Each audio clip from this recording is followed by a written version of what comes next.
Welcome to clue today news.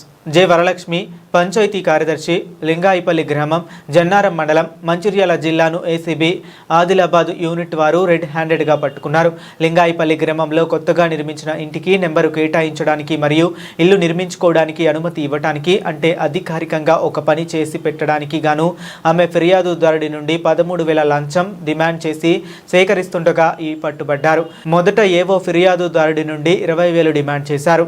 తదనంతరం చర్చల తర్వాత ఆమె అక్రమ పారితోషికం 13,000 తీసుకోవడానికి అంగీకరించింది. ఈ నిఘా ట్రాప్ సమయంలో ఏవో లంచం మొత్తాన్ని నగదు రూపంలో తీసుకోకుండా అంగీకరించిన 13,000 మొత్తాన్ని ఫోన్పే ద్వారా బదిలీ చేయాలని ఫిర్యాదుదారుడిని ఆదేశించారు. ఏవో మరొక పంచాయతీ కార్యదర్శి అయిన శ్రీమతి లావణ్య యొక్క ఫోన్పే నెంబరును అందించారు. దీని ప్రకారం ఫిర్యాదుదారుడి ఏవో సూచన మేరకు సదరు ఫోన్పే ఖాతాకు 13,000 బదిలీ చేశారు. తద్వారా అక్రమ పారితోషికాన్ని స్వీకరించే ప్రక్రియ పూర్తయింది. లంచం డిమాండ్ చేయడం మరియు తదనంతరం ఫోన్పే ద్వారా చెల్లింపు చేయమని ఆదేశించడం కూడా రికార్డు చేయబడింది. ఇది లంచం డిమాండ్ మరియు స్వీకరణకు సంబంధించి సంబంధిత ఆధారాలను అందిస్తుంది.